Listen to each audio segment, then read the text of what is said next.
Boa tarde, eu sou o Guilherme, sou psicólogo e psicanalista em formação e venho aqui hoje para poder colaborar um pouco com essa atividade sendo realizada em torno da questão do gênero e o currículo escolar. Vou dissertar um pouquinho, né, sobre conceitos de gênero e identidade e colaborar um pouco com essa reflexão em torno de como que está sendo já aplicado, né, essas noções nas escolas em geral e como que é a aderência dela, né? Pensar como que atualmente a sociedade em geral lida com elas e pensar um pouco sobre os conflitos que já existem, né? Quando a gente para observar como elas estão sendo praticadas, como elas estão sendo criticadas. Para primeiro dar as bases, né, sobre o que a gente vai discutir, seria interessante primeiro explicar, né, o que é gênero, né? Gênero é um conceito que vem sendo desenvolvido durante o século passado inteiro, né, com os movimentos feministas, alguns teóricos sobre identidade, sexualidade e gênero, que busca ser uma categoria que explica convenções, explica, né, convenções conhecidas da sociedade. Dentro do gênero a gente faz algumas separações em sexo biológico, identidade de gênero, expressão de gênero e sexualidade. Essas categorias, é, essas separações, surgem com o intuito de dar uma nova abordagem, né, para o fenômeno identitário. Porque historicamente tudo era colocado como uma coisa única, né? E por que é importante ter essa separação? Inicialmente tem o sexo biológico, que envolve os aparelhos reprodutor, né, os órgãos sexuais, que naturalmente vai dar uma característica ali. Isso já é diferente da identidade de gênero, a identidade do sujeito, né? Aí entra, se identifica como um homem, se identifica como uma mulher, cis ou trans, uma pessoa não binária, uma pessoa de gênero fluido, entre outras opções. Dentro disso, entra como a pessoa se expressa dentro do seu gênero, né? Uma pessoa tem uma expressão mais máscula, uma expressão mais feminina, uma expressão andrógena, né? E o que é diferente da sexualidade. Aí entra se é uma pessoa que é homossexual, heterossexual, bissexual, assexual, entre as outras opções também. E quando a gente separa, né, esses quatro termos, fica mais fluido realmente, né? Fica diversas opções de como o sujeito se dá no meio que ele está, nessa sociedade que ele é inserido. E, historicamente, esses quatro termos, como eu havia dito, eram tomados como únicos. Como, por exemplo, uma mulher nasce do seu sexo biológico, logo vai se identificar como uma mulher cis, logo vai se expressar de modo afeminado e, da mesma forma, vai se interessar por homens, será heterossexual. Isso acaba criando algumas, né, descontinuidades sociais. Cadê como que pode, então, uma mulher ser mais máscula, uma mulher não se identificar como mulher?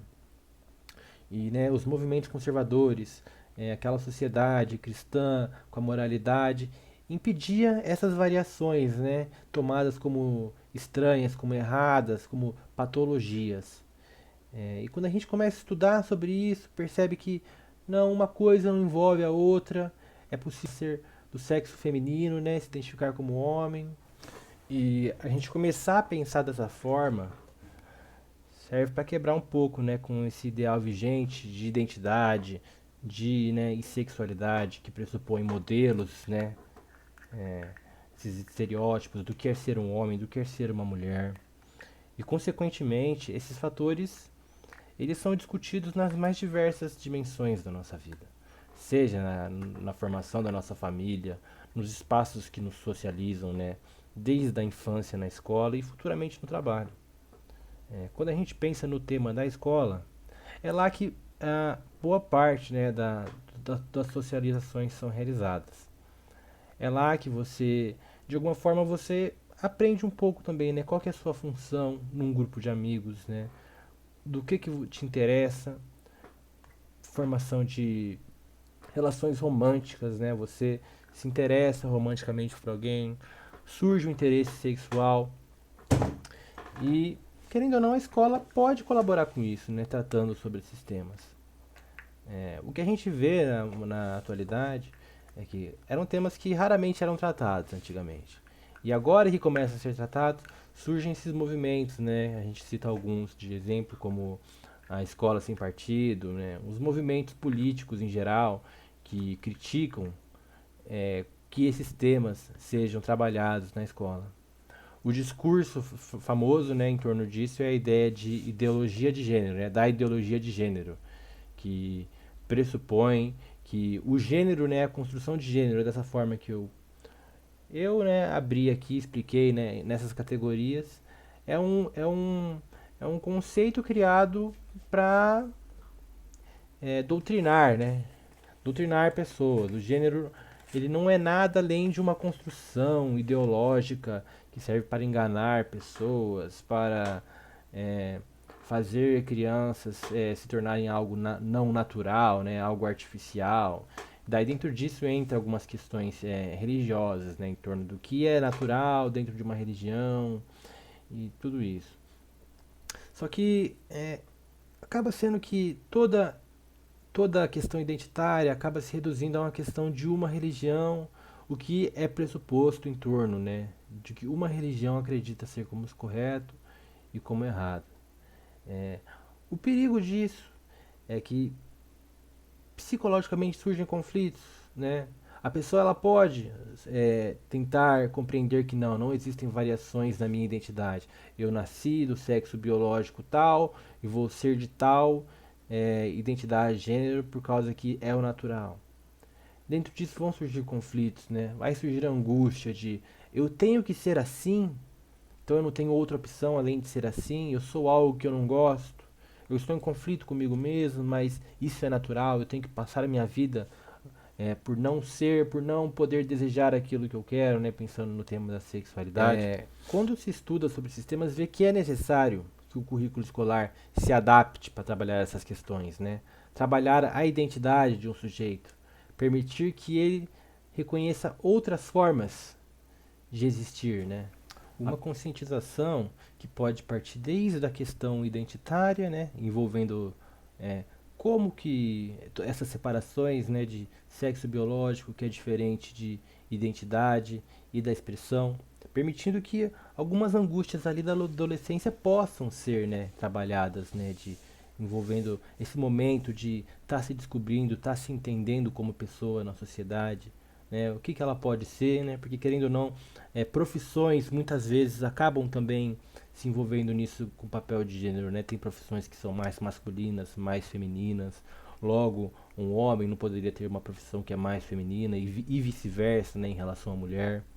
Da mesma forma que quando também trabalha a sexualidade, né, sobre dar orientações, né, de como são boas recomendações de viver a sua sexualidade, aquilo que é seguro, mas ao mesmo tempo evitar tabus, né? Do tipo assim, um homem só se relaciona com a mulher, o sexo é só para a reprodução, né? Temas que, querendo ou não, né, a pressuposição de papéis de gênero na sociedade não permite que a gente trabalhe isso, né? Por causa que a suposição do que é ser uma mulher, ela vai agir de certa forma, socialmente existe a ideia de que a mulher é mais submissa, logo alguns temas não precisam ser discutidos, tem coisas que, né, tem coisas que não precisam ser discutidas, da mesma forma com o homem. O homem surge a questão, né, de não saber lidar com as emoções, homem, a questão da agressividade masculina, e tudo isso se toma como natural, né, e fica por assim mesmo, né? E conflitos posteriores na vida vão sendo tomados como naturais, né?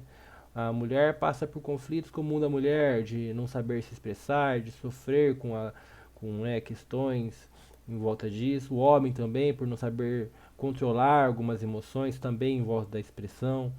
E tudo isso, de alguma forma, volta para esse ponto inicial do papel de gênero, né? Mas aí entra de novo, né, a questão da ideologia de gênero.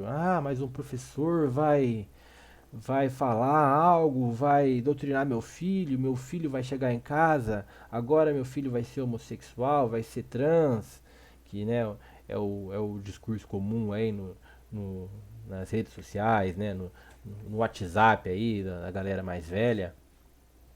Mas esse discurso acaba pressupondo uma ideia também, né, de que a criança ela não tem a capacidade de pensar por si própria, né? Vai vir um adulto, vai falar algo e ele vai acreditar, vai tomar como verdade e é isso aí, acabou, né? Ele não vai refletir sobre. Que já contrapõe a própria ideia de que a identidade dessa pessoa está sendo construída constantemente, né? Desde a infância dela até o momento atual, onde ela se encontra na escola, com os grupos de amigos, com a família. Se surge alguma ideia, né, que de alguma forma faz sentido para esse sujeito, será que é realmente algo que foi, né, imposto a ela? Ou se não é algo que ela pode utilizar na construção dela?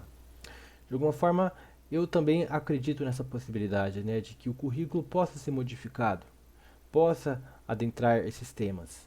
Só que, inevitavelmente, o conflito que se dá é com os valores, né, de famílias, de núcleos familiares que não permitem essa fluidez. Né? Pessoas que foram construídas num modelo de sociedade rígida, onde a identidade delas, a função social delas era rígida, era pré-estabelecida, e para elas é difícil supor que o filho delas teria mais possibilidades existenciais do que ela. E aí surge, né, os fenômenos, né, que ocorreram recentemente, né, daquela coisa de pais que pedem para os filhos gravarem as aulas, porque um professor ele era de um posicionamento político, grava a aula dele porque eu não quero meu filho sendo recebendo ideologia, tudo. E essa resistência se torna um obstáculo, né, para a gente atingir isso. E eu acho que no geral é importante ter essa conscientização social, né? Que acaba sendo com os pais, não só com as crianças, de que a identidade não é algo que vai, né, ser algo que é não natural, que é algo que vai fazer mal para a saúde, né? O gênero é essa possibilidade de existir, né? Essa possibilidade de criar relações, de se sentir livre, né, consigo mesmo. Com isso eu concluo, né, a minha apresentação sobre o tema. Espero que eu tenha contribuído de alguma forma com a concepção sobre gênero, sobre questões identitárias. Que mais profissionais estudem sobre esses temas, né? Que essa coisa do papel de gênero, né, na nossa sociedade, que delimita alguns muros, né, que só servem para impedir a liberdade individual e social, né? E que a gente nunca deixe, né, de problematizar, né, isso que é imposto, isso que é tomado como natural, e pensar que aquilo que é normal não quer dizer que é o saudável, né? Não é porque aquilo é tomado como vigente que é o certo, né, que é o correto para todos. Talvez o correto esteja naquilo que é próprio de cada um, né, nessas questões. Espero que tudo isso que eu disse também se conecte com as próximas apresentações. Muito obrigado pela atenção e boa atividade para todos.